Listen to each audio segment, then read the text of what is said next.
അസ്സലാമു അലൈക്കും വറഹ്മത്തുള്ള. ഇന്ന് നമ്മൾ 5ാം ക്ലാസ്സിൻ്റെ അദ്ദറസു സാബിർ ഫിഖ്ഹിലെ 7ാമത്തെ പാഠം അർക്കാനു സ്വലാത്തി വ സുനനുഹ, നിസ്കാരത്തിൻ്റെ ഫർളുകൾ, അതിൽ അബ്വാദ് സുന്നത്തുകളും ഹൈആത്ത് സുന്നത്തുകളുമുണ്ട്. നമുക്കതിനെക്കുറിച്ച് മനസ്സിലാക്കാം. ബിസ്മില്ലാഹിർ റഹ്മാനിർ റഹീം.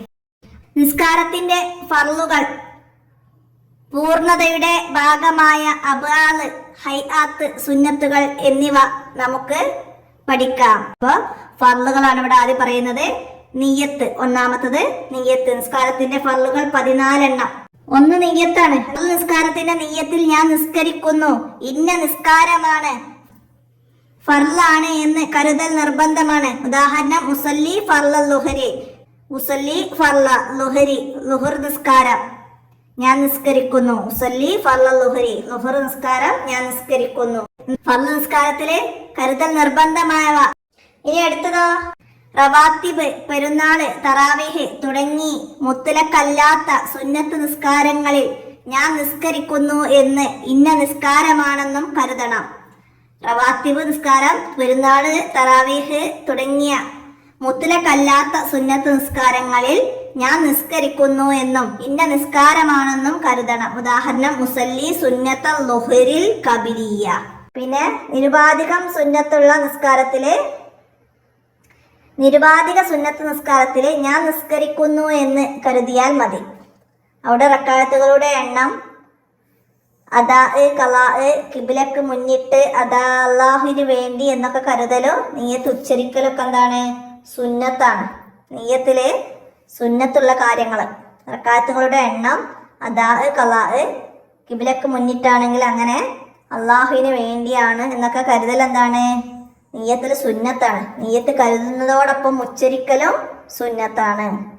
പൂർണ്ണമായ ഒരു നിയ്യത്ത്, ലുഹറിന്റെ നിയ്യത്താണ് നമുക്കവിടെ പറയുന്നത്. ഉസല്ലി ഫർള ലുഹരി അർബഅ റക്അത്തിൻ മുതവജ്ജിഹൻ ഇലൽ ഖിബ്ലത്തി അദാഅൻ ലില്ലാഹി തആല. പൂർണ്ണമായ നിയ്യത്ത്. അവിടെ നിസ്കാരത്തിന്റെ പേരും റക്അത്തുകളുടെ എണ്ണവും മാറ്റം വരും. നമ്മൾ മഗ്രിബ് ആണെങ്കിൽ മഗ്രിബ് എന്ന്, അവിടെ റക്അത്താണെങ്കിൽ സലാസ, 3 റക്അത്താണ്. അപ്പൊ ഉസല്ലി ഫർളൻ മഗ്രിബി സലാസ റക്അത്തിൻ, അങ്ങനെ മാറ്റം വരും. രണ്ടാമത്തെ ഫർളാണ് തക്ബീറത്തുൽ ഇഹ്റാം. എന്താണ് തക്ബീറത്തുൽ ഇഹ്റാം? നിയ്യത്തോടു കൂടി അല്ലാഹു അക്ബർ എന്ന് തന്നെ ചൊല്ലൽ, അതാണ് തക്ബീറത്തുൽ ഇഹ്റാം. ഇനി ഈ തക്ബീറത്തുൽ ഇഹ്റാമും മറ്റു കൗലിയായ ഫർളുകളും സ്വശരീരത്തെ കേൾപ്പിക്കൽ നിർബന്ധമാണ്. പ്രതിഫലം ലഭിക്കണമെങ്കിൽ സുന്നത്തുകൾക്കും ഇത് ബാധകമാണ്. ഇനി തക്ബീറത്തുൽ ഇഹ്റാമിന്റെ സുന്നത്തുകൾ: മുൻകൈ രണ്ടും 2 ചുമലിന് നേരെ ഉയർത്തുക, തക്ബീറത്തുൽ ഇഹ്റാം ചൊല്ലുകയും കൈ ഉയർത്തുകയും ഒരുമിച്ചാവുക, തക്ബീറിന് ശേഷം കൈകൾ താഴ്ത്തി വലതു കൈ കൊണ്ട് ഇടത് കൈയിന്റെ മണിബന്ധം പിടിച്ച് നെഞ്ചിന് താഴെ പൊക്കിളിന് മുകളിലായിട്ട് വെക്കണം. ഇനി മൂന്നാമത്തെ ഫർള് ഖിയാമ്. നിൽക്കാൻ കഴിവുള്ളവർ ഫർള് നിസ്കാരത്തിൽ നിൽക്കണം. കാലുകൾ ഒരു ചാൺ അകറ്റി വെക്കൽ സുന്നത്താണ്. കാരണമില്ലാതെ ചാരി നിൽക്കൽ കറാഹത്താണ്. നിൽക്കാൻ കഴിയാത്തവൻ ഇരുന്നും അതിന് കഴിയാത്തവർ ചെരിഞ്ഞു കിടന്നും അതിനും സാധിക്കാത്തവൻ മലർന്നു കിടന്നും നിസ്കരിക്കണം. മലർന്നു കിടന്ന് നിസ്കരിക്കുമ്പോൾ മുഖം കിബിലയിലേക്കാവാൻ തലയിണ വെക്കൽ നിർബന്ധമാണ്. റുക്കൂ, സുജൂദ് തല കൊണ്ട് ആംഗ്യം കാണിക്കണം.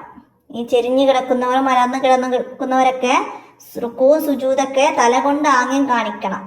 അപ്പൊ സുജൂദിന് അല്പം കൂടുതലായിരിക്കണം. ആംഗ്യം കാണിക്കുമ്പോൾ റുക്കൂയിൽ കാണിച്ചതിനേക്കാൾ കൂടുതൽ ആംഗ്യം കാണിക്കണം സുജൂദില്. തല കൊണ്ടും കഴിയില്ലെങ്കിൽ കൺപോളകൾ കൊണ്ട് ആംഗ്യം കാണിക്കണം. ഇതിനൊന്നും കഴിയില്ലെങ്കിലോ മനസ്സുകൊണ്ട് നിസ്കരിക്കൽ നിർബന്ധമാണ്. സുന്നത്ത് നിസ്കാരത്തിൽ നിൽക്കാൻ കഴിയുന്നവനും ഇരുന്നും ചെരിഞ്ഞും കിടന്ന് നിസ്കരിക്കാം. എന്നാൽ പ്രതിഫലം കുറയും. കിടക്കുന്നവർ റുക്കൂഇനും സുജൂദിനും വേണ്ടി ഇരിക്കൽ നിർബന്ധവുമാണ്. ഇത്രയാണ് പാഠത്തിൽ പറയുന്നത്. നമുക്ക് തദ്രിബാത്തിൽ വന്ന ചോദ്യം നോക്കാം. ഫർള് നിസ്കാരത്തിന്റെ നിയ്യത്തിൽ നിർബന്ധമായവ ഏതെല്ലാം? ഏതൊക്കെയാണ് നിർബന്ധമായത്? ഇന്ന നിസ്കാരമാണെന്നും ഞാൻ നിസ്കരിക്കുന്നു എന്നും ഫർളാണെങ്കിൽ ഫർള് എന്നും കരുതൽ നിർബന്ധമാണ്. അപ്പോൾ ഫസ്റ്റ് നമുക്ക് അടയാളപ്പെടുത്തി എഴുതാം. ഇനി രണ്ടാമത്തത് നിയ്യത്ത് സുന്നത്തായ കാര്യങ്ങൾ ഏതെല്ലാം? റക്കായത്തുകളുടെ എണ്ണം, അദാ, ഖലാ, ഖിബിലക്ക് മുന്നിട്ട് അള്ളാഹുവിന് വേണ്ടി എന്ന്. ഇതൊക്കെ നിയ്യത്ത് സുന്നത്തായ കാര്യങ്ങളാണ്. മൂന്നാമത്തത് തക്ബീറത്തുൽ ഇഹ്റാം ചൊല്ലുമ്പോൾ പാലിക്കേണ്ട സുന്നത്തുകൾ ഏവ? മുൻകൈ രണ്ടും ചുമലിന് നേരെ ഉയർത്തുക. തക്ബീറത്തുൽ ഇഹ്റാം ചൊല്ലലും കൈ ഉയർത്തലും ഒരുമിച്ചാകുക. ഇനി നാലാമത്തത് നിസ്കാരത്തിൽ കൈ പിടിക്കേണ്ടത് എങ്ങനെ, എവിടെ വെക്കണം? തക്ബീറിന് ശേഷം കൈകൾ താഴ്ത്തി വലതു കൈകൊണ്ട് ഇടത് കൈയിന്റെ മണിബന്ധം പിടിച്ചിട്ട് നെഞ്ചിനു താഴെ പൊക്കിളിന് മുകളിലായിട്ട് വെക്കണം. അടുത്ത ചോദ്യം, മനസ്സുകൊണ്ട് നിസ്കരിക്കണം ആരാണ് മനസ്സുകൊണ്ട് നിസ്കരിക്കേണ്ടത്? നമ്മൾ പഠിച്ചിട്ടുണ്ടെന്ത്?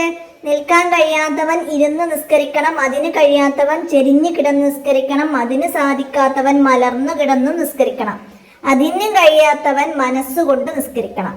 അപ്പൊ അത് മനസ്സിലാക്കി വിടുക. നിൽക്കാനും ഇരിക്കാനും ചെരിഞ്ഞു കിടന്ന് നിസ്കരിക്കാനും മലർന്നു കിടന്ന് നിസ്കരിക്കാനും സാധിക്കാത്തവരാണ് മനസ്സുകൊണ്ട് നിസ്കരിക്കേണ്ടത്.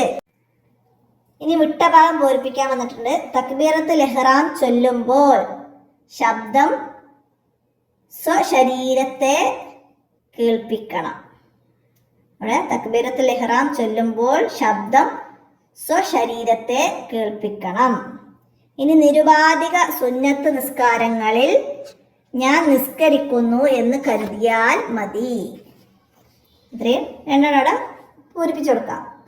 ഇനി നമുക്കിവിടെ ഒരു പ്രവർത്തനം, നിയ്യത്തോടു കൂടി തക്ബീറത്തുൽ ഇഹ്റാം ചൊല്ലുകയും കൈ ഉയർത്തുന്നതിൻ്റെയും രൂപം കുട്ടികൾ ഉസ്താദിന് മുന്നിൽ കാണിച്ചു കൊടുത്ത് പരിശീലിക്കുക. ഉസ്താദിന്റെ മുന്നിൽ, അതായത് ഉസ്താദ് കാണിച്ചു തരും. അപ്പോൾ ഉസ്താദിന് നിങ്ങളത് എങ്ങനെയാണ് തക്ബീർ ചൊല്ലുമ്പോൾ കാല് വെക്കേണ്ടതും നിൽക്കാൻ കഴിവുള്ളവൻ കാല് വെച്ച് നിൽക്കുന്നതും ഒക്കെ ക്ലാസ്സിൽ ഉസ്താദ് കാണിച്ചു തന്ന് നമുക്ക് മനസ്സിലാക്കി തരും. ഇത്രയാണ് ഈ പാഠത്തിൽ നമുക്ക് മനസ്സിലാക്കാനുള്ള കാര്യങ്ങൾ. അപ്പൊ അബ്വാദ് സുന്നത്തുകളും ഹയാത്ത് സുന്നത്തുകളൊക്കെ നമുക്ക് വരും പാഠത്തിലും, നിസ്കാരത്തിന്റെ ഫർളുകൾ ബാക്കിയുള്ളതൊക്കെ വരും പാഠത്തിലൊക്കെ മനസ്സിലാക്കണം. നമുക്ക് ഇന്നത്തെ വീഡിയോ ഇത്രയും അവസാനിപ്പിക്കാം. അടുത്ത വീഡിയോയിൽ കാണാം. അസ്സലാമു അലൈക്കും വറഹ്മത്തുള്ളാഹി.